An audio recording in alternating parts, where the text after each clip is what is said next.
Rain lashes the silver Lamborghinis lining the Vanguard Gala's valet court like liquid diamonds. Aria Garcia stands in a shimmering gold gown, her sharp eyes scanning the high society crowd for hidden thorns. She is here to support Julian, but the old money heir feels like a noose tightening around her neck. Nearby, a man in a simple black pea coat stands alone, his stillness cutting through the chaotic wealth. Julian's friends, fueled by expensive scotch and fragile egos, circle the lone man like sharks in tailored suits. "You're in the wrong zip code, pal," Julian sneers, his face flushed with a dangerous drunken entitlement. The man, Malachi, remains silent, his regal bearing only further inciting Julian's desperate need for dominance. Aria watches in horror as Julian raises a heavy glass trophy, the light catching its jagged, crystalline edges. The world slows as Julian lunges, the heavy award swinging toward Malachi's defenseless head with lethal intent. Aria doesn't think. She launches her body into the path of the blow, screaming as the glass shatters against her. Aria's golden dress stains dark as the heavy trophy carves a jagged line across her shoulder. The sound of breaking glass echoes against the stone pillars, silencing the laughter of the elite onlookers. Malachi catches her before she hits the wet pavement, his large hand steady and surprisingly warm. Julian stands frozen, the base of the broken trophy still gripped in his shaking, cowardly hand. "Aria, why?" Julian stammers, his face pale as he realizes the optics of striking his own girlfriend. She ignores him, her breath hitching as she looks up into Malachi's deep, unreadable mahogany eyes. Malachi pulls a silk handkerchief from his pocket and presses it firmly against the blooming red on her skin. The rain washes the blood down her arm, mixing with the shimmer of the gold fabric in a macabre display. "You should have let it hit me," Malachi whispers, his voice a low rumble of redirected pain. Aria winces but holds his gaze, wondering why this stranger's safety feels more important than her entire career. Julian's shock curdles into a defensive rage as the valet's security guards finally rush toward the scene. "He attacked us!" Julian screams, pointing a trembling finger at the man currently holding his bleeding girlfriend.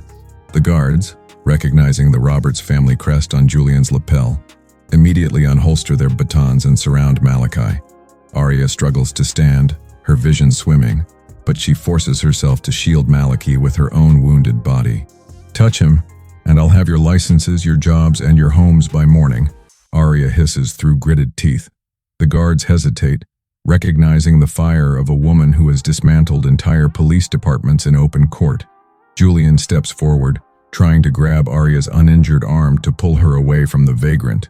She recoils from his touch as if he were a leper, her eyes filled with a sudden, transformative loathing. Malachi says nothing, his face a mask of indomitable peace even as the authorities close in on him. Aria realizes with a jolt of terror that the police sirens wailing in the distance aren't coming to help. The blue and red lights reflect off the puddles, casting a strobe effect over the tense, rain-soaked standoff. Julian's father, the powerful Arthur Roberts, emerges from the gala, his presence commanding the immediate attention of the officers. "Officer, this man attempted to rob my son and assaulted my son's guest." Arthur lies with practiced, chilling ease. The lead officer nods, not even bothering to look at Malachi before reaching for his heavy metal handcuffs. Aria's heart hammers against her ribs as she feels Malachi's muscles tense slightly behind her, ready for a fight. She knows that if Malachi resists, these officers will use it as an excuse to end his life on this driveway. "He didn't do anything. Julian started this," Aria shouts, but her voice is drowned out by a well-timed thunderclap. Arthur glares at Aria, a silent warning that she is currently flushing her future down the gutter for a nobody. Malachi places a hand on Aria's shoulder, a gesture of quiet comfort that feels like an anchor in the storm. "Don't throw your life away for a ghost," Malachi says softly, stepping forward to surrender his wrists. The cold steel of the handcuff snaps shut around Malachi's wrists, the sound final and sharp in the night air. Julian smirks, regaining his confidence now that the threat is neutralized and the narrative is under control. Aria watches, helpless, as they shove Malachi toward the back of a rain-slicked patrol car. She reaches out, her fingers brushing the sleeve of his black pea coat one last time before he's pushed inside. "What is your name?" she cries out, realizing she doesn't even know the identity of the man she bled for. Malachi looks through the tinted glass, his expression one of profound sadness rather than fear or anger. He doesn't answer, and the patrol car pulls away, its tires splashing muddy water onto Aria's ruined gold gown. Arthur Roberts steps up beside her, his voice a low, threatening purr as he grips her injured shoulder. "You will tell the police exactly what I said, or you will never practice law in this city again." Aria looks at the blood on her hands, Malachi's and her own, and realizes her life as she knew it is over. Aria stands in the rain long after the cars have departed, the physical pain finally numbing into a cold clarity. She walks past the judgmental stares of the gala guests, refusing the coat Julian tries to wrap around her. Her gold dress is a tattered rag, a symbol of the superficial life she is currently stripping away. She reaches her own car, her hands shaking so violently she can barely find the keys in her small clutch. The image of Malachi's calm face haunts her, a stark contrast to the ugliness she just witnessed from her peers. She knows Julian and Arthur will spend the night scrubbing the security footage and bribing the valet staff. Every instinct as an attorney tells her that the truth is currently being dismantled piece by piece in a back room. She drives away from the gala, ignoring the dozens of frantic texts lighting up her phone screen from Julian. She doesn't go to the hospital. Instead, she heads straight to her office in the middle of the night. She needs to find out who Malachi is before the Roberts family manages to make him disappear forever. The law office is a skeletal remains of shadows and humming servers as Aria begins her frantic search. She uses her high-level clearance to access the city's arrest processing database, her shoulder throbbing with every heartbeat. She searches for unidentified mail at the Vanguard Gala location, but the system returns a frustrating "no records found." Panic sets in as she realizes the Roberts family might have already bypassed the legal system entirely. She checks the valet's guest log, which she had surreptitiously photographed with her phone before leaving the scene. There is one name on the list that doesn't belong, a vehicle requested for a guest of the chairman. The vehicle wasn't a Lamborghini or a Ferrari, but a simple armored sedan registered to a shell corporation. Aria's fingers fly across the keyboard, tracing the corporate web through layers of international holdings and private trusts. The trail leads to a name that makes her blood turn to ice: the Smith-Gardner Global Conglomerate. She stares at the screen, realizing Malachi wasn't just a guest. He might be the one person the Roberts cannot kill. Aria's phone vibrates on the desk, a call from an unknown number flashing on the screen in the dark room. She hesitates, her finger hovering over the answer button as the silence of the office feels suddenly heavy. "Aria, stop looking," a distorted voice says the moment she picks up, sending a chill down her spine. She hangs up immediately, her pulse racing as she realizes she is being watched through her own office cameras.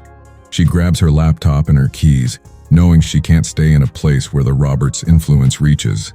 As she exits the building, a black SUV with darkened windows is idling at the curb, its engine a low growl.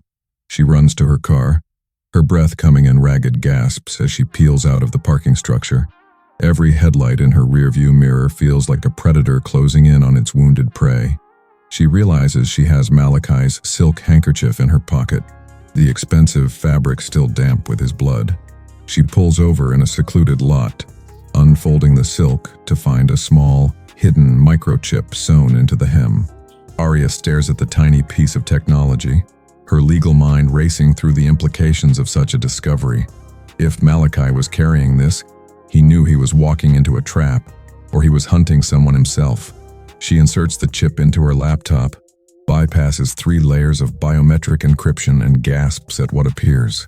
The screen fills with thousands of documents detailing the Roberts family's systematic embezzlement from the city's pension fund. This wasn't just a personal grudge. Malachi was the whistleblower prepared to topple the entire Roberts empire. The assault at the gala wasn't an accident. It was a coordinated hit to stop Malachi from delivering this data. Aria realizes her intervention didn't just save a man's life. It saved the only evidence that can bring Julian down. Suddenly, her car window shatters, glass spraying across the interior as a gloved hand reaches for the laptop. She screams, kicking the door open and tumbling onto the asphalt, clutching the laptop to her chest like a shield. A figure looms over her in the darkness, the barrel of a silenced pistol reflecting the dim streetlights. "Give us the drive, Aria, and you might survive the night," a familiar voice commands from the shadows. It's Julian's head of security, a man she shared drinks with at a dozen country club events. Aria scrambles backward, her back hitting a brick wall as the man levels the weapon at her forehead. The physical pain in her shoulder flares white-hot, but the adrenaline keeps her upright and defiant. Just as the man's finger tightens on the trigger, a pair of blinding high beams illuminates the alleyway. The armored sedan from the valet court screeches to a halt between Aria and her would-be executioner. The back door swings open, and Malachi Smith steps out, his pea coat gone, revealing a tailored tactical vest. He doesn't look like a victim anymore. He looks like a king who has come to claim his throne. "I told you I could handle it," Malachi says, his voice vibrating with a power that shakes the very air. As Malachi pulls Aria into the safety of the car, she sees the police cars returning.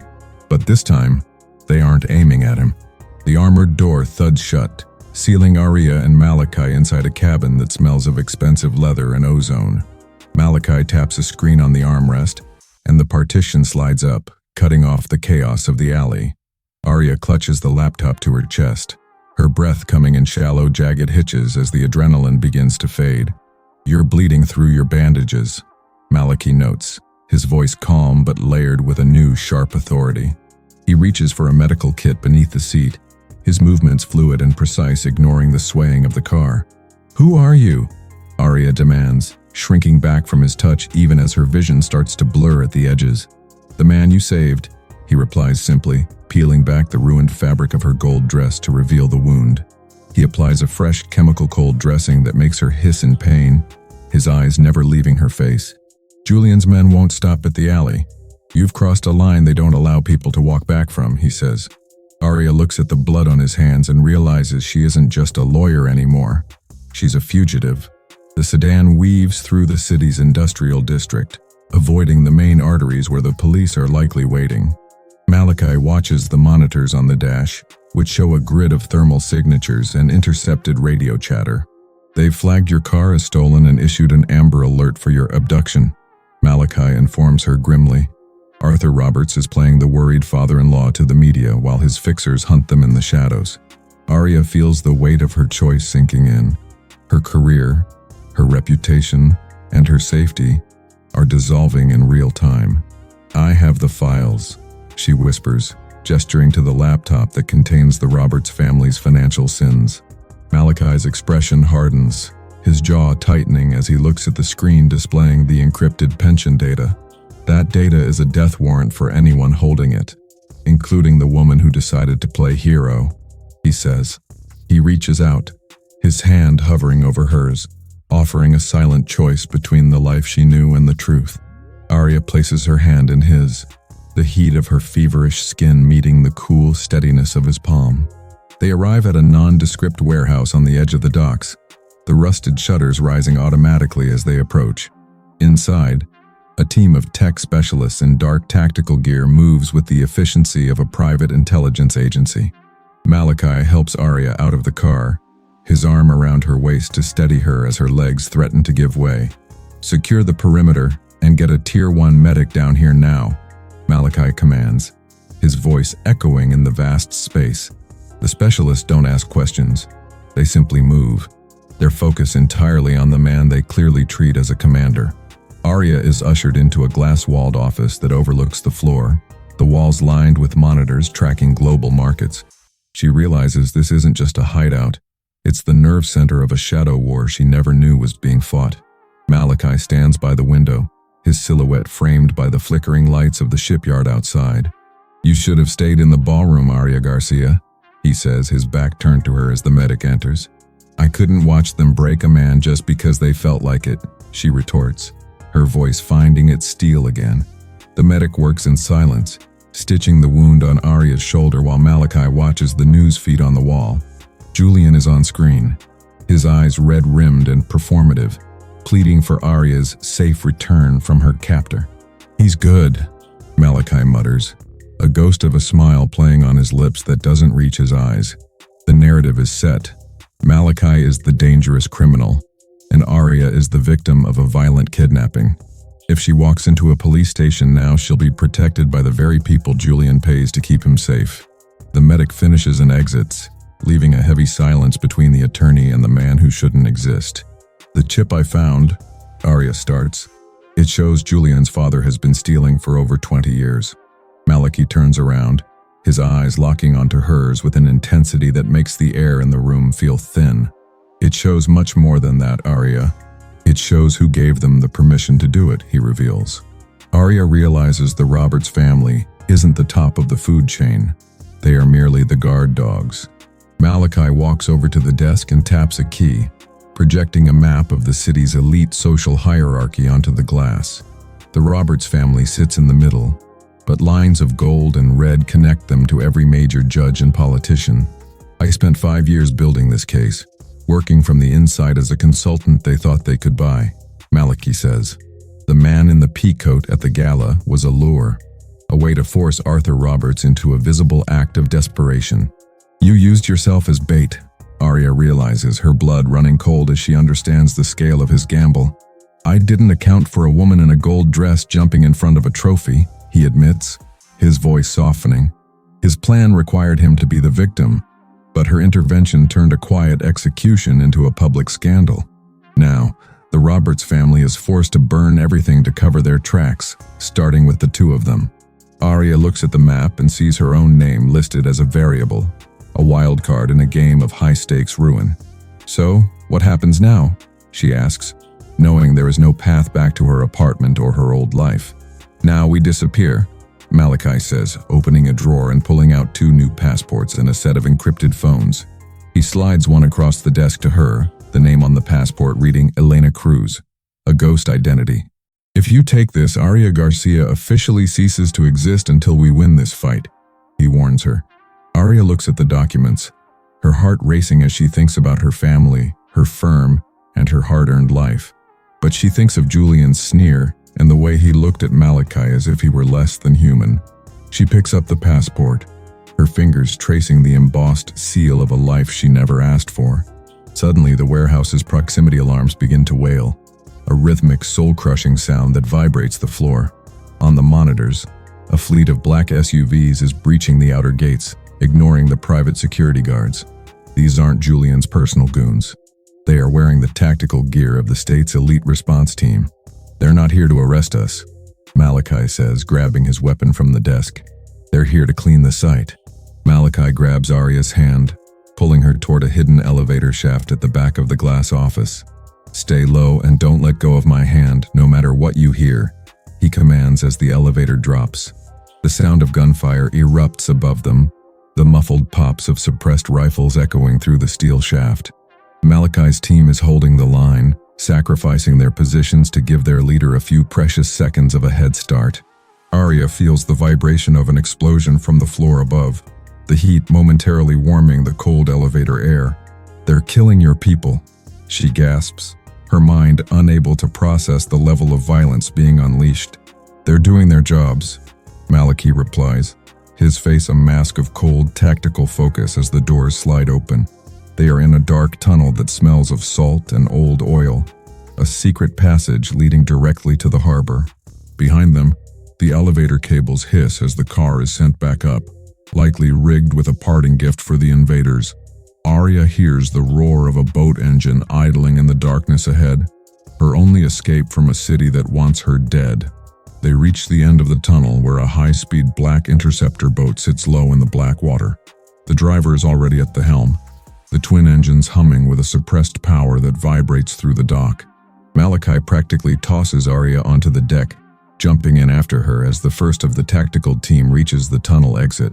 Bullets stitch a line across the wooden pier, wood chips flying like shrapnel as Malachi returns fire with a sidearm. "Go!" Malachi roars, and the boat surges forward, the bow lifting as they hit the open water of the bay. Aria huddles in the passenger seat, watching the warehouse go up in a controlled, brilliant fireball behind them.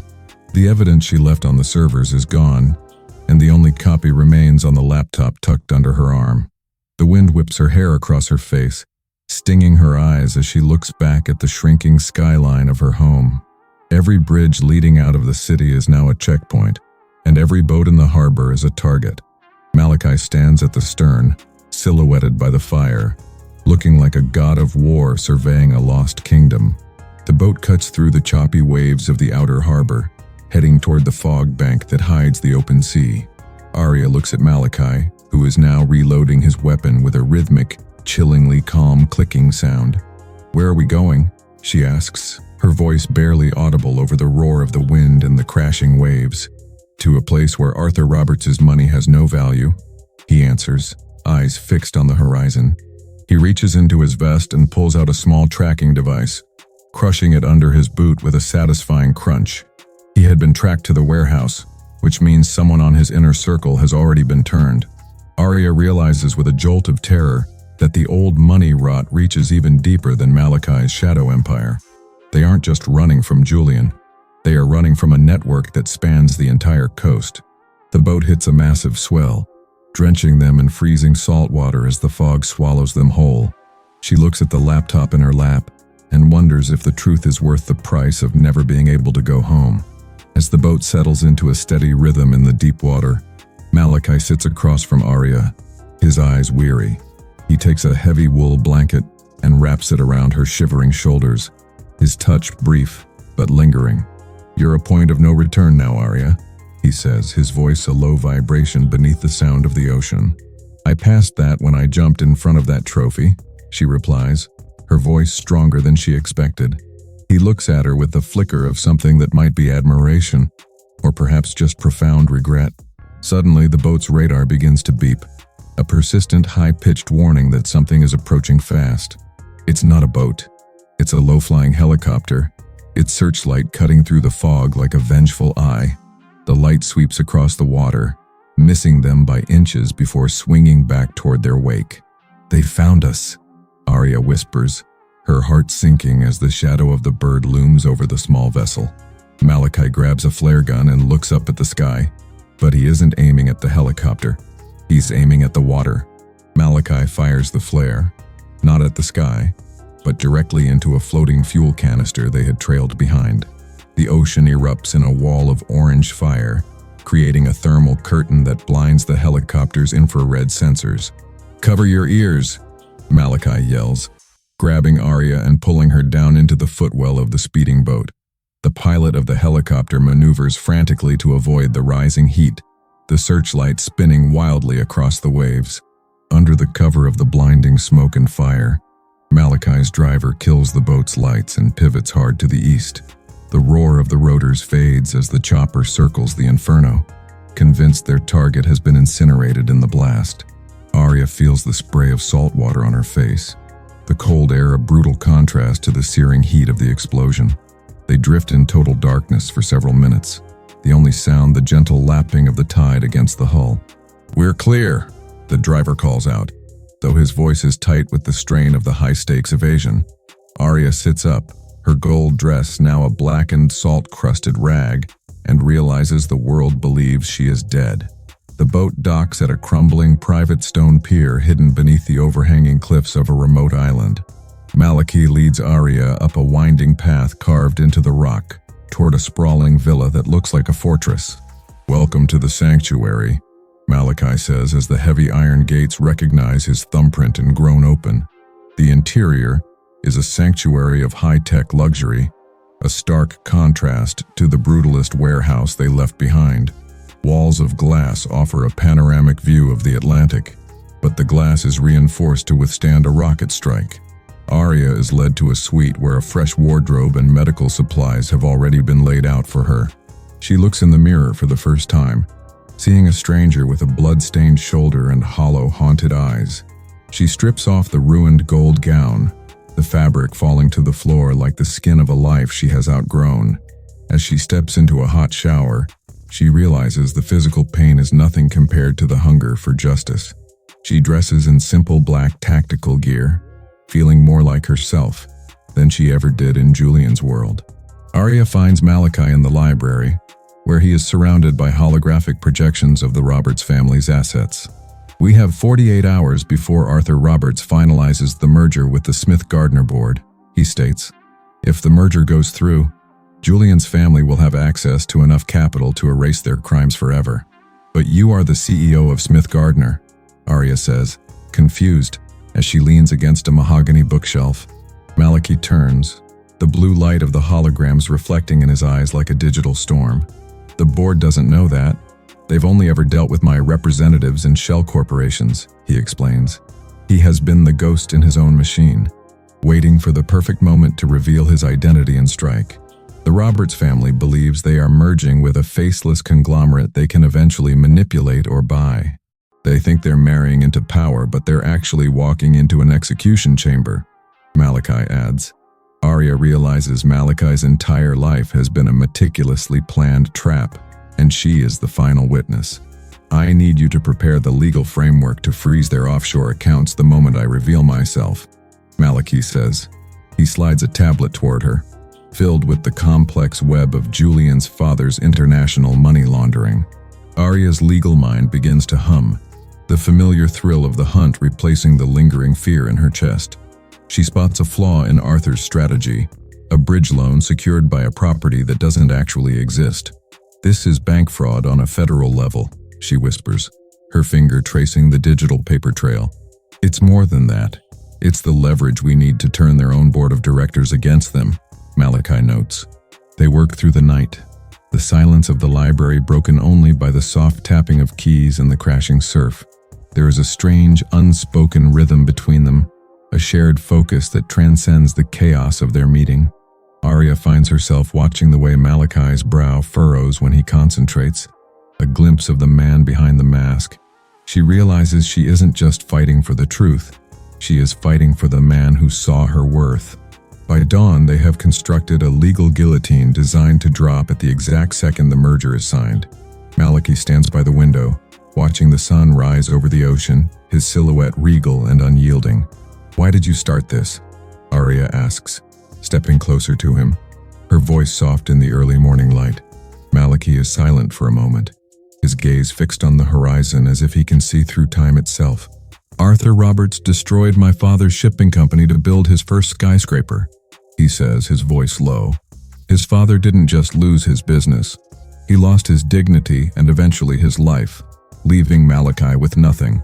Malachi spent 20 years rebuilding a legacy from the ashes, specifically designed to dismantle the Roberts name. This isn't just about the money, Aria. It's about making them feel the weight of every soul they crushed.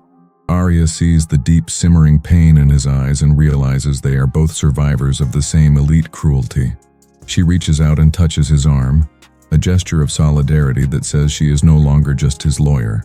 The silence is shattered by the chime of a secure communication line on the main console in the library. It's a video feed from Julian's private office, intercepted by Malachi's remaining operatives in the city. Julian is pacing the room, his face twisted with a mixture of terror and a frantic, drug-fueled energy. We have to kill her, Dad. If she talks, the merger is dead and we're going to prison, Julian screams. Arthur Roberts sits calmly in a leather chair, his expression one of cold, reptilian calculation as he sips tea. She's already dead in the eyes of the public, Julian. Now we just have to make it a physical reality. Arthur pulls out a burner phone and dials a number that Malachi's system identifies as a high-level hitman. Aria watches the screen, her blood turning to ice as she hears her own name mentioned as a secondary target. Julian looks at his father with a sick sort of admiration. The monster Aria lived with finally fully unmasked. They think we're on this island, Malachi says, his eyes narrowing as he tracks the signal's origin. If they think we're here, why aren't they attacking? Aria asks, her eyes darting to the fortified glass walls. Malachi taps the screen, and the camera zoom reveals Julian holding a folder with the sanctuary blueprints. Arthur isn't sending a team to arrest them. He's calling in a private drone strike to level the entire island. The Roberts family is willing to commit mass murder to ensure the Smith-Gardner merger goes through tomorrow. They've located the island's signature, Malachi says, his voice tight as he begins a rapid-fire sequence on the keyboard. They have less than 20 minutes before the airspace is breached by a weapon they cannot outrun. We have to leave now, Malachi commands, grabbing the laptop and pulling Aria toward the library's back exit. But as they reach the heavy steel door, the power to the entire villa flickers and then dies completely. The emergency red lights kick on, casting the room in a bloody, ominous glow that signals a breach. The island's defenses haven't just been bypassed. They've been hacked from the inside by a traitor. "There's someone in the house," Aria whispers, her heart hammering against her ribs as she hears a metallic click. Malachi pulls her behind a heavy stone pillar, his weapon drawn and aimed at the darkened hallway. A shadow moves at the end of the corridor, followed by the soft, rhythmic thud of combat boots on stone. "Malachi, did you really think I wouldn't notice the back door you left in the server?" A voice calls out. It's Malachi's lead tech specialist from the warehouse, the man who supposedly died to save them. He walks into the library, his face illuminated by the red emergency lights, holding a detonator in his hand. "Arthur Roberts offered me more money than your entire conglomerate is worth," the traitor says with a sneer. "He hasn't just brought the drones. He has rigged the villa's foundation with enough C4 to sink the island." Malachi stares at the man he trusted, his face a mask of betrayal that cuts deeper than any physical wound. The traitor raises the detonator, his thumb hovering over the red button as a low hum grows in the sky. Aria realizes the traitor is waiting for the drone to arrive so the explosion can be blamed on a gas leak. She looks at the holographic table, which is still flickering with a low-power backup battery. If she can trigger a massive electromagnetic pulse from the villa's communication array, she might disable the drone. "Malachi, distract him," she shouts, diving across the floor toward the main control console under the table. The traitor fires a shot, the bullet whizzing past Aria's head and shattering a priceless vase behind her. Malachi lunges forward, tackling the traitor to the ground as the two men spiral into a brutal, close-quarters fight. The detonator skitters across the floor, landing just inches from the edge of the glass wall overlooking the cliff. Aria reaches the console, her fingers flying across the keys as she initiates the EMP sequence for the entire island. 10 seconds to pulse. The computer's voice drones, calm and indifferent to the life-or-death struggle.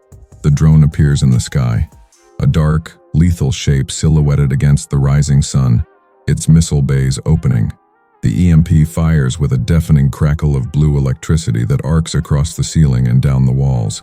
The drone in the sky suddenly veers wildly, its electronics fried, before plunging into the ocean in a spectacular crash. Inside the room, the traitor screams as his high-tech headset shorts out, giving Malachi the opening he needs. Malachi delivers a crushing blow to the man's jaw, knocking him unconscious before he can reach the detonator. The red emergency lights die, leaving the library in a heavy, pregnant silence as the threat from the sky vanishes. Aria stands up, her chest heaving, looking out at the smoking wreckage of the drone bobbing in the waves. They are safe for the moment, but the EMP has fried their own communications and their only way off the island. "We're stuck," Aria says, looking at the dead screens and the unconscious traitor on the floor. Malachi picks up the detonator and pockets it, his eyes fixed on the distant mainland where the Gala's city lies. "No," Malachi says, a dark resolve in his voice. "We're just on time for the wedding of the century." Malachi pries open a hidden floor compartment, revealing a pair of mechanical sea sleds untouched by the EMP. "These are analog start, no computer chips to fry," he explains, tossing a thermal wetsuit to Aria. The sun is climbing high, and the merger signing at the Smith-Gardner Tower is only hours away.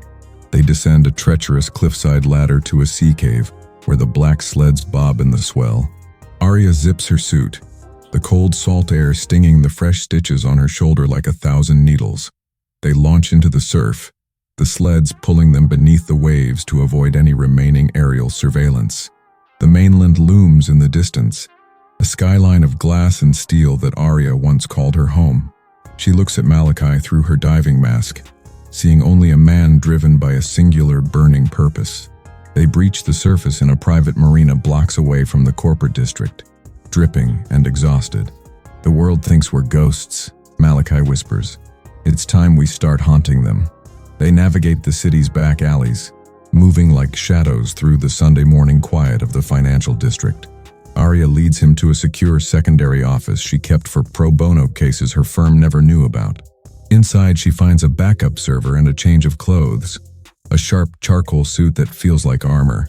If we walk in through the front door, The Roberts' security will kill us before we reach the lobby, she warns. Malachi is studying a blueprint of the Smith-Gardner Tower, his finger tracing the ventilation and elevator shafts. We aren't going through the front, he says. We're going through the boardroom's private terrace. He hands her a small handheld hacking device he'd kept in a lead-lined pouch during the EMP pulse. Aria checks her reflection, seeing the fire in her eyes that Julian's world had almost managed to extinguish. She realizes she isn't just Malachi's lawyer anymore. She is the architect of his final, decisive move. The clock on the wall chimes the hour, signaling the start of the most dangerous meeting in history. The Smith-Gardner penthouse is a cathedral of white marble and gold leaf, filled with the city's power brokers. Arthur Roberts sits at the head of the long obsidian table, a fountain pen resting near his liver-spotted hand. Julian stands behind him, looking triumphant, his bruises hidden by expert makeup and a smug, shark-like grin. The board of directors whispers in hushed tones, eager to finalize a deal that will double their personal fortunes. "Where is the chairman?" one board member asks, looking at the empty seat at the far end of the table. "He prefers to remain anonymous, as always." Arthur lies smoothly. "He has authorized me to sign on his behalf." Julian leans in, his voice a low, excited rasp. "Once we sign this, the Garcia woman and her friend won't matter." Outside, a heavy service drone approaches the terrace, its rotors masked by the ambient noise of the city. Aria and Malachi cling to the drone's underside, the wind whipping past them at 80 stories above the street. Aria looks down at the drop, her heart hammering, knowing there is no safety net if this gamble fails. The drone hovers over the terrace, and Malachi cuts the tether, landing silently on the plush outdoor carpet. Aria follows, her boots hitting the ground with a soft thud as she pulls a digital jammer from her pocket. Inside the boardroom, Arthur Roberts uncaps the pen, the ink glinting like a dark, poisonous promise under the lights. "Wait," the board member says, staring at his tablet. "The financial disclosures just changed." Aria activates the jammer, and the massive floor-to-ceiling screens in the room flicker with a sudden violent static. The doors to the terrace slide open with a hiss, and the room goes silent as the dead woman walks in. Aria stands tall, her gaze fixed on Julian, who drops his champagne glass, the crystal shattering on the marble. "The merger is over, Arthur," Aria says, her voice echoing with a cold, terrifying authority. Julian stumbles back, his face turning a sickly shade of gray as he points a trembling finger at the ghost. "You're dead," he screams, his composure disintegrating in front of the most powerful people in the city. Malachi steps into the light behind her, his presence alone causing several board members to stand in shock. "I believe you were looking for the chairman," Malachi says, his voice a low, lethal rumble. Arthur Roberts tries to maintain his mask, but his hand shakes so hard the pen leaves a jagged streak on the contract. "This is a lie. This man is a criminal, a kidnapper," Arthur roars, his voice cracking with desperation. Aria steps forward and places her laptop on the obsidian table, the screen projecting the embezzlement files. "No, Arthur, you're the criminal," she says, "and I'm the lawyer who's going to make sure you never see the sun again." The board members lean in, their greed replaced by a sudden frantic need to distance themselves from the Roberts name. Julian lunges toward the laptop, his eyes crazed, but Malachi catches him by the throat with one hand. The room is a powder keg of revelation, the old money facade crumbling in the face of absolute truth. But then, the most senior board member stands up, a look of grim realization on her face. "Malachi, you can't cancel this merger," the woman says, her voice trembling not with fear but with something worse. She turns a monitor around, showing a document that Malachi's father had signed 30 years ago. Aria's eyes widen as she reads the fine print, a blood clause that Malachi never knew existed. The clause states that the Smith-Gardner assets were built on a loan from the Roberts family's original estate. If Malachi ever attempts to dissolve the partnership, ownership of everything he built reverts to Arthur Roberts. The trap wasn't set by Arthur today. It was set by his father decades ago to ensnare Malachi's entire lineage. Malachi freezes, the revelation hitting him harder than any physical blow he has ever received.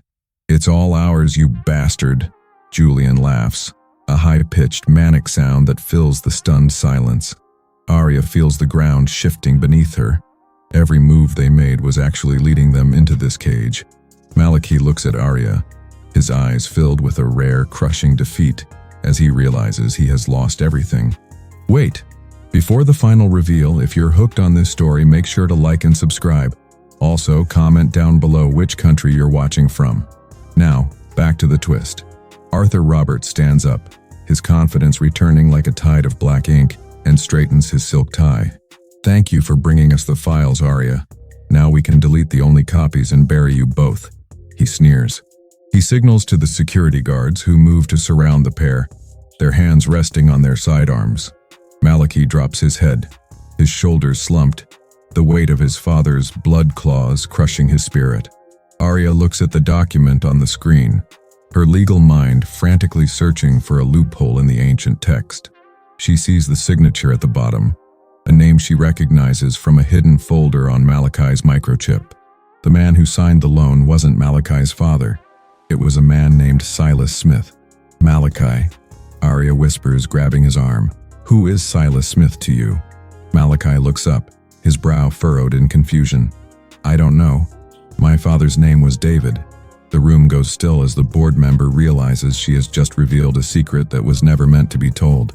Silas Smith was Arthur's brother, Aria says, her voice growing stronger as she connects the final jagged dots.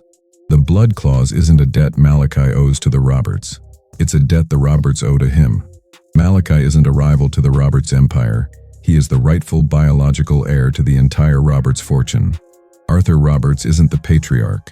He is a usurper who murdered his own brother to steal the family throne. The files on the microchip weren't just about embezzlement. They contained the DNA results Silas had hidden. Arthur's face goes from triumphant to a ghostly, translucent white as his world of lies implodes. Julian looks at his father in horror, realizing his entire life of privilege is built on a foundation of fratricide. The board members recoil as if the table itself is on fire, the scent of a dying empire filling the room. Malachi stands slowly, his shock transforming into a cold, terrifying clarity that radiates from his very soul. You didn't just kill my father, Malachi says, his voice a death knell. You tried to kill his legacy. Arthur reaches for a hidden panic button under the table, but Aria is faster, slamming her hand down on the contract. Under Section 4 of the City Code, a contract signed under fraudulent identity is null and void, she declares. She turns to the board, and under the murder-for-profit statutes, Arthur Roberts is disqualified from all corporate holdings. The security guards, seeing the tide has turned, step away from Arthur and Julian, their loyalties following the power. Malachi walks toward Arthur, who is now cowering in his expensive leather chair, a broken, pathetic old man. The merger is dead, Arthur, Malachi says, and so is the Roberts name. He turns to Aria, the gratitude in his eyes so intense it feels like a physical warmth in the cold room. Suddenly, Julian snaps, grabbing a decorative letter opener from the table and lunging at Aria in a blind rage. Malachi moves, but he's a second too late as the sharp metal glints in the afternoon sun. Aria feels a sharp pain in her side, but she doesn't fall. She grabs Julian's wrist and twists it with everything she has. The letter opener clatters to the floor, and Julian falls to his knees, sobbing like the child he has always been. Aria holds her side, red staining her charcoal suit, but she stands her ground as the police finally burst into the room. They aren't here for Malachi. They have the warrants Aria filed remotely before they entered the building. Arthur and Julian are led out in handcuffs, their fall from grace captured by the cameras of the news drones outside. The board members scramble to offer Malachi their seats, but he ignores them, his focus entirely on Aria. You're hurt, he says, his voice thick with emotion as he catches her before her knees buckle.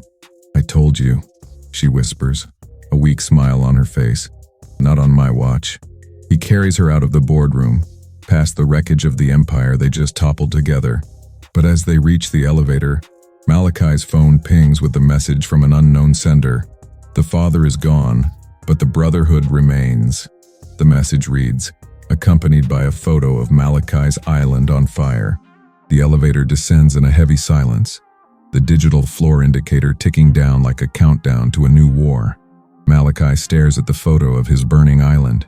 The The sanctuary he spent a decade building, now a pyre. Aria leans against the mirrored wall, her hand pressed against the shallow wound in her side, her face pale. The Brotherhood, she rasps, the name tasting like copper and old secrets on her tongue. Malachi pockets the phone, his jaw set so tight the muscles in his neck look like iron cords. The doors open to the lobby, where a swarm of reporters and flashbulbs waits to consume the fallen giants. Security whisked them through a side exit into a waiting black sedan, but the atmosphere has shifted. The driver is new, a man with a scarred neck who doesn't look at them through the rearview mirror. "This isn't my team," Malachi whispers, his hand slowly moving toward the concealed holster at his hip. The child locks click into place with a definitive mechanical thud that echoes through the cabin. The sedan peels away from the curb, ignoring Malachi's command to stop and heading toward the industrial docks. Aria watches the city skyline blur past, the glass towers reflecting a world that is rapidly closing in on them. "Who are they, Malachi?" she demands, her legal mind trying to categorize a threat that has no face. "The people Arthur worked for," Malachi replies, his voice devoid of the hope he felt only minutes ago. Arthur Roberts was just a regional manager for a global syndicate that trades in governments and blood. By toppling the Roberts, they haven't won a victory. They've created a vacancy in a very dangerous hierarchy. The car swerves into a derelict shipping yard, stopping in the center of a ring of idling motorcycles. The driver exits, leaving them trapped in the reinforced cage of the sedan as the bikers circle like vultures. A man in a pristine white suit walks through the exhaust smoke, tapping a rhythmic beat on the car window. "Mr. Smith, we've been waiting a very long time to meet the true heir," the man says. The man in white gestures and a heavy-duty magnet crane descends from above, hovering inches from the car's roof. "If you don't step out, we'll simply drop you into the industrial shredder," the man warns with a pleasant smile. Malachi looks at Aria, his eyes filled with a searing guilt for dragging her into this deeper shadow. He opens the door, stepping out with his hands raised, shielding Aria as she follows him into the cold air. The bikers are all masked, their insignia showing a coiled silver serpent, the mark of the Brotherhood. "Arthur was a sloppy asset, but he was our asset," the man in white says, pacing around them. He reveals that the Roberts embezzlement was actually a funnel for the Brotherhood's black market operations. By exposing the fraud, Aria and Malachi have frozen billions of dollars belonging to the world's most dangerous men. "We don't want the money back," the man says. "We want the woman who knows how to find it." Aria realizes with a jolt of horror that they didn't come for Malachi, they came for her expertise. Malachi lunges at the man in white, but a biker strikes him across the back of the knees with a steel pipe. He collapses to the gravel, a grunt of pain escaping his lips as they pin his arms behind his back. "Let her go," Malachi roars, struggling against the weight of 3 men as Aria is pulled away from him. The man in white tilts Aria's chin up with a gloved finger, studying her like a piece of valuable evidence. "Aria Garcia, the giant killer," he muses. "Imagine what you could do for a cause that actually matters." She spits at his feet, her eyes burning with a defiance that makes the man laugh a dry, hollow sound.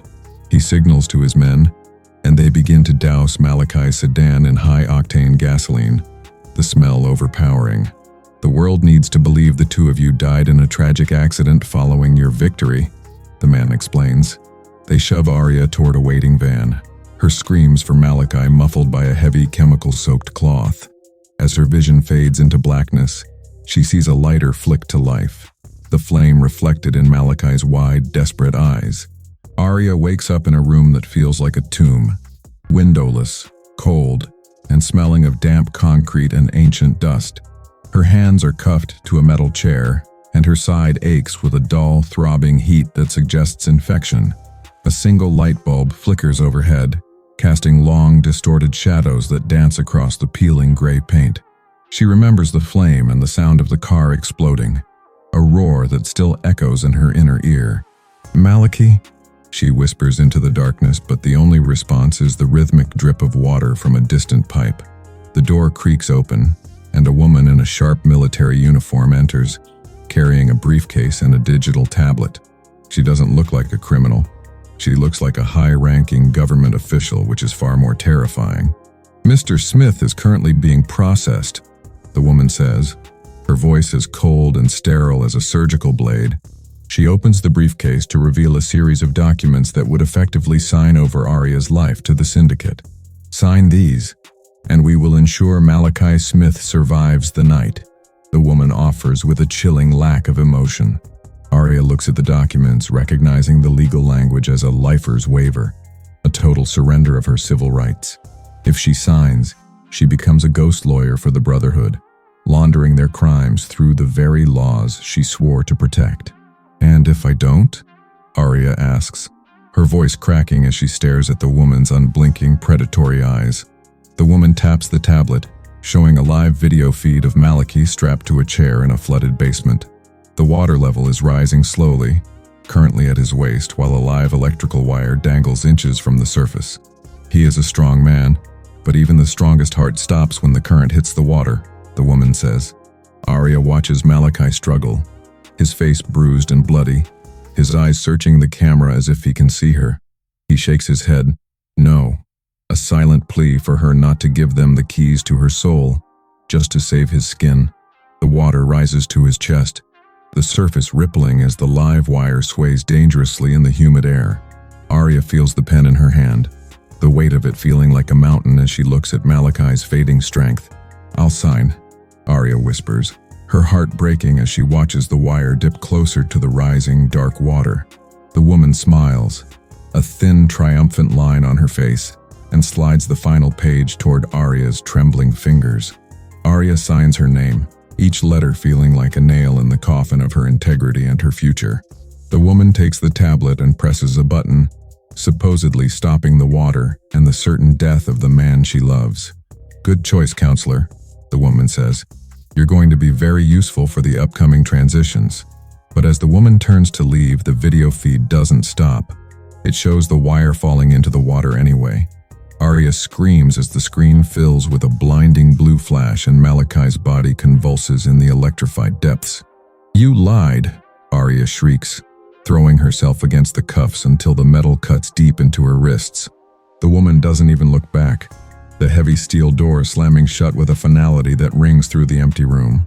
Aria collapses into the chair, the silence of the room now a suffocating weight that crushes the breath from her lungs.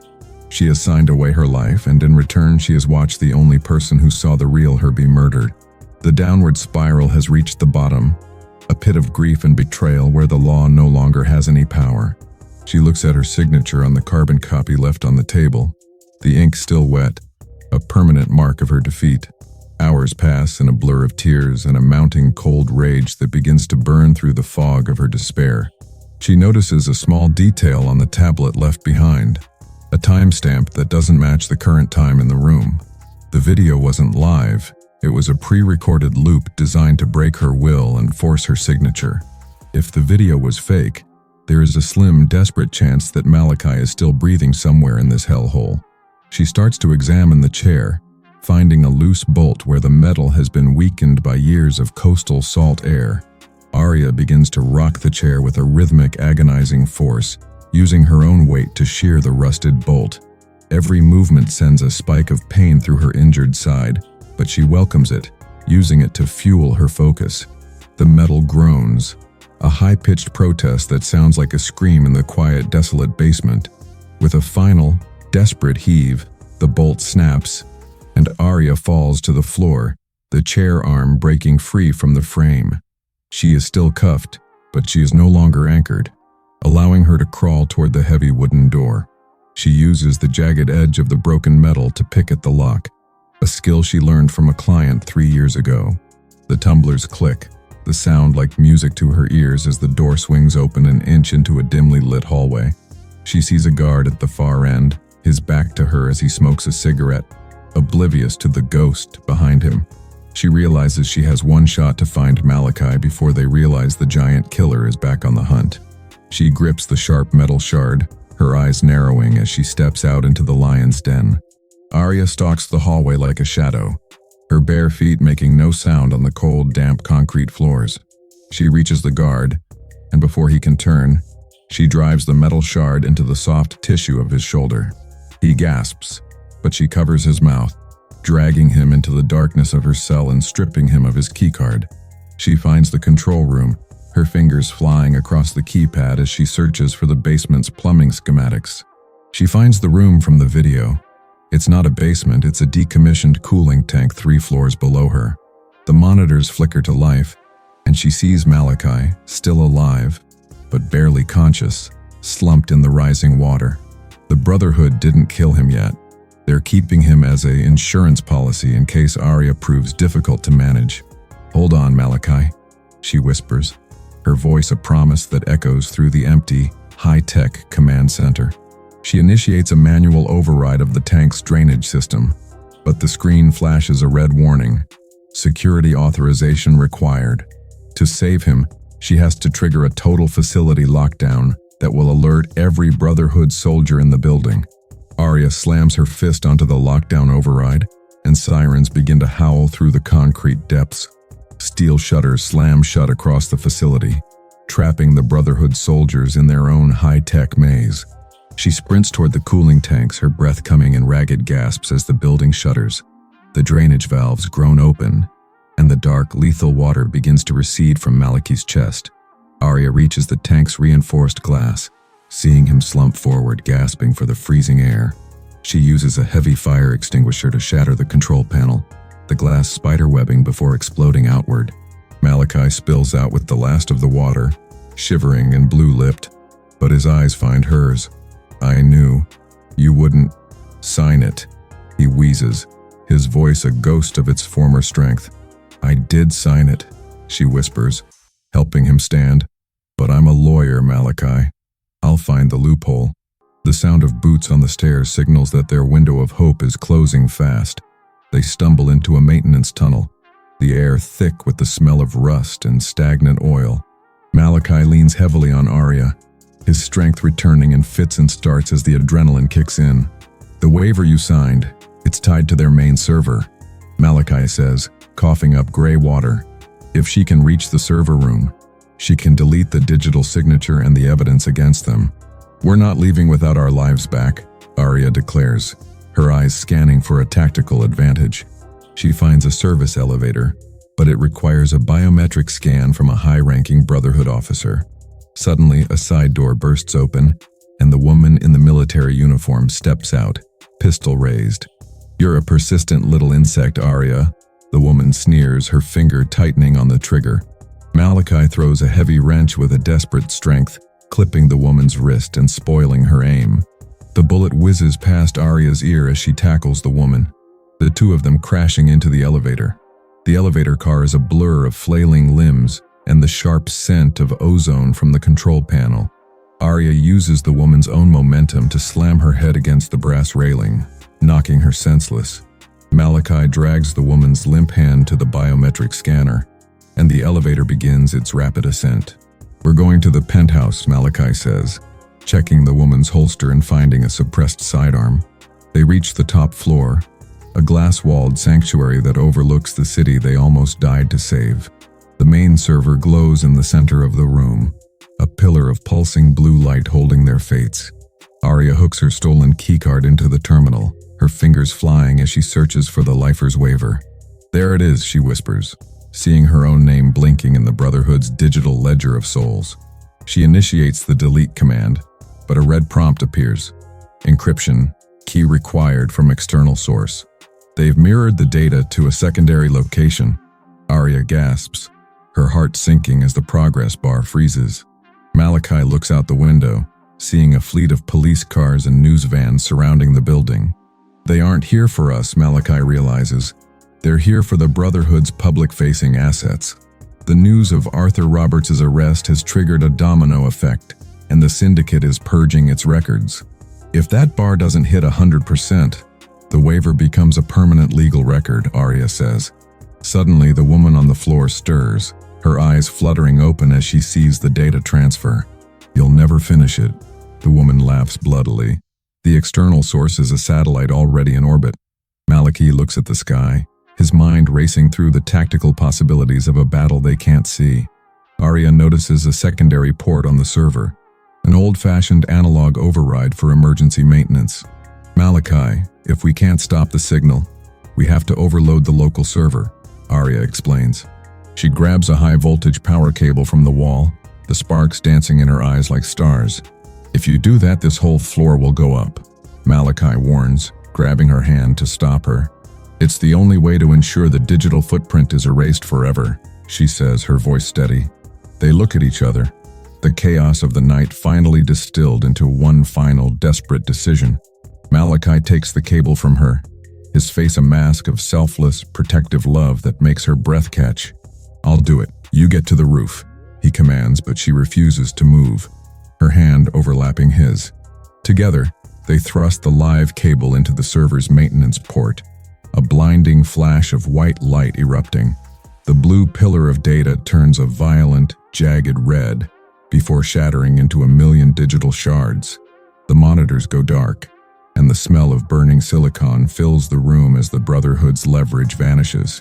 They fall back, shielded by the heavy obsidian desk as the server room is consumed by a localized fire. The lifer's waiver is gone, and for the first time in days, they are no longer ghosts. The fire alarm begins to spray a fine mist of water, cooling the charred remains of the digital tomb. Aria stands up, her suit ruined and her skin scorched, but her soul feels lighter than it has in years. She looks at Malachi, who is laughing, a genuine, tired sound that rings through the shattered penthouse. We're free, he says, pulling her into a fierce, shaking embrace that smells of smoke and victory. They walk to the balcony, looking down at the city where the police are finally making the right arrests. The Brotherhood is retreating into the shadows, their local infrastructure crippled by the loss of the data. But as they watch, a single black helicopter rises from a nearby rooftop, its nose dipping toward them. It's not an attack, it's a retreat, and the man in the white suit is visible through the cockpit glass. He points a finger at them, not like a gun, but like a promise, before the bird disappears into the clouds. The war isn't over, Malachi says, but tonight, we finally won a battle. They find a private stairwell and descend, emerging into the cool morning air of the city streets. The sun is rising, casting a golden glow over the buildings that no longer feel like a prison to Aria. A news crew spots them, and the cameras swivel, but Malachi shields her face, leading her to a simple taxi. "Where to, Mr. Smith?" the driver asks, not recognizing the man who was once a king and then a ghost. "Anywhere but here," Malachi answers, sliding into the seat and pulling Aria close to his side. She rests her head on his shoulder, the exhaustion finally pulling her toward a deep, dreamless sleep. As the taxi pulls away, she feels the microchip still in her pocket, the one piece of data they didn't destroy. It contains the names of every judge the Brotherhood bought, a list that will be her weapon for the future.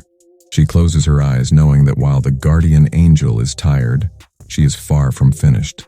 The car disappears into the morning traffic, two survivors of a storm that the world will never truly understand.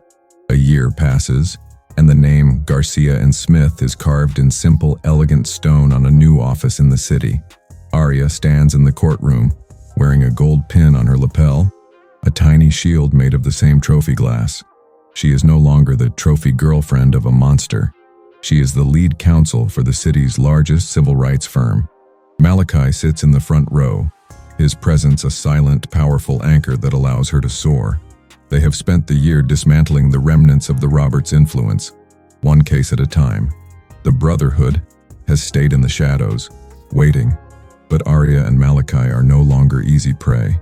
After the trial, they walk together through the park, the scent of blooming jasmine filling the air. "You ever miss the old life?"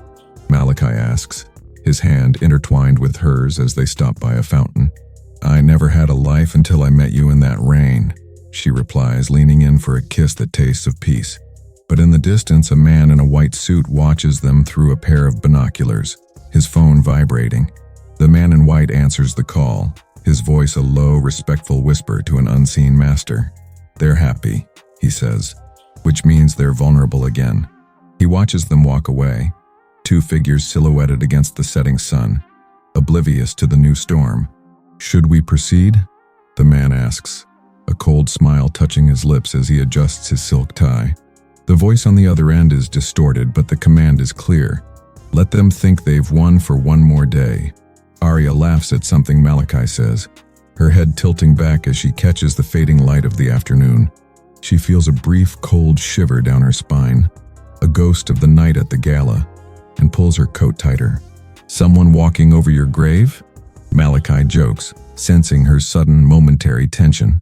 Just a memory, she says, forcing a smile as she looks up at the man who saved her soul. The screen fades to black, leaving only the sound of the wind and the distant, rhythmic ticking of a clock. Aria's phone pings in her pocket, a message from an encrypted source she hasn't seen in months. It's a single image, a photo of the blood clause she thought was destroyed in the server fire. Beneath the image is a line of text that makes her heart stop and the park around her go cold. The contract wasn't digital, Aria. The original is in the vault of the great architect. She looks at Malachi, her eyes wide with a new, bone-chilling realization that their freedom was a lie. The Brotherhood didn't lose their leverage. They simply moved the goalposts to a game she doesn't know how to play. She realizes the great architect is the man who truly built the city, and he's been watching them the whole time. Malachi, she whispers, her voice trembling as she shows him the screen. It's not over. He looks at the photo, and the peace in his eyes vanishes, replaced by the hard, tactical glint of a soldier.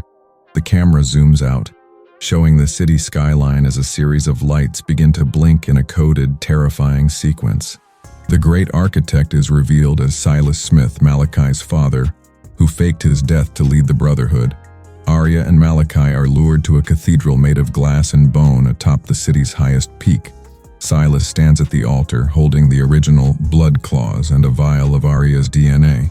The contract requires a sacrifice of the heart to be truly broken, Silas says, his voice like grinding stone.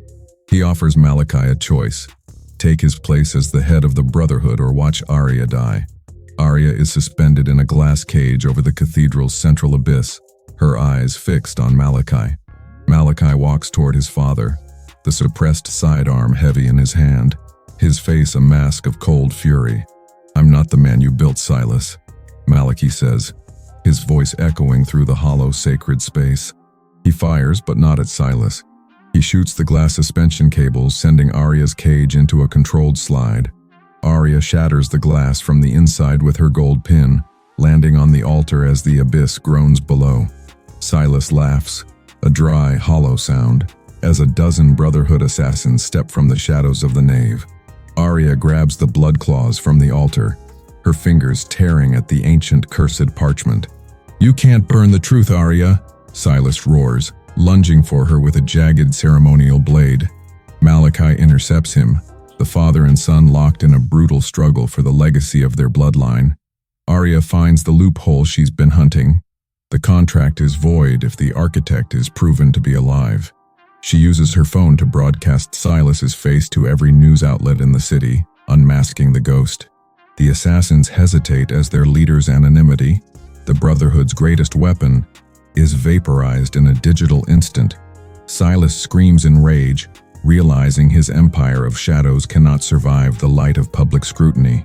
Malachi delivers a final, crushing blow, pinning his father to the altar as the police helicopters swarm the spires. "It ends with us," Malachi whispers, as Aria throws the shredded contract into the rising flames of the cathedral. The great architect is dragged away in chains, his face finally known to a world he tried to own. The Brotherhood scatters, their central pillar collapsed and their legal leverage burned to a heap of ash. Aria and Malachi stand on the cathedral's edge, the wind whipping through their hair as the sun rises. They have toppled 2 empires and a god, leaving only the truth standing in the wreckage of the night.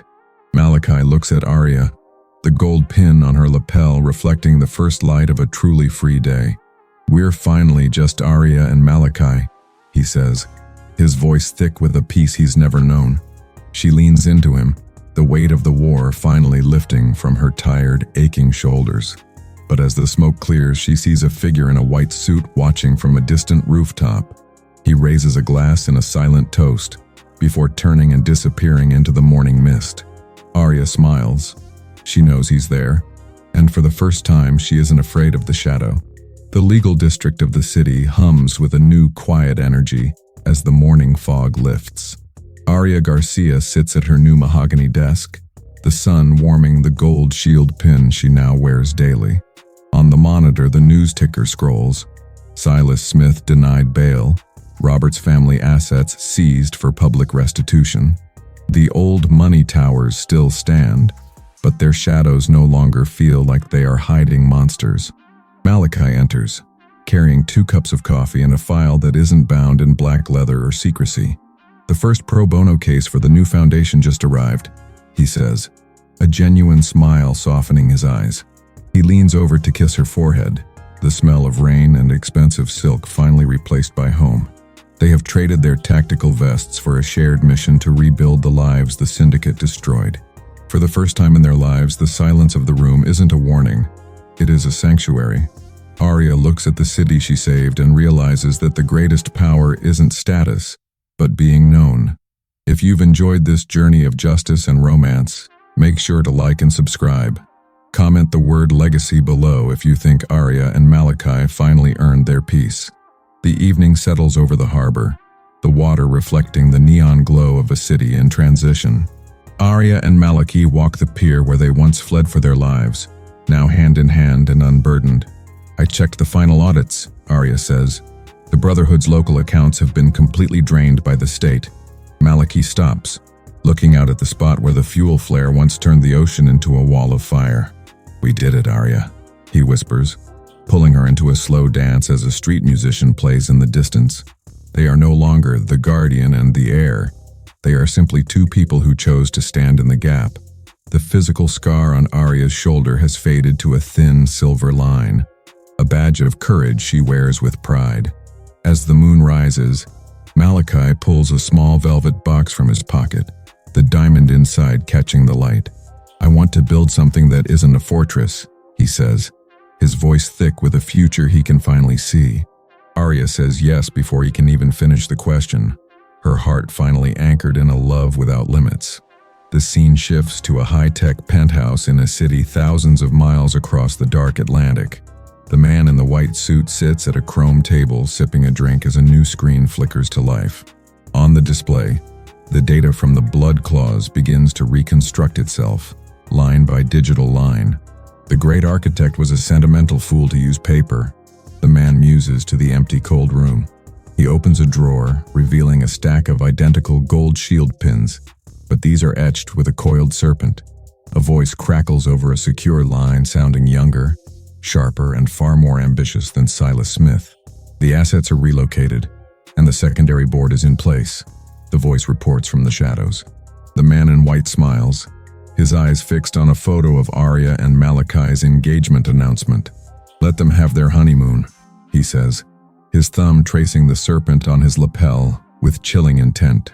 The new era of the Brotherhood doesn't need a contract. It only needs a target.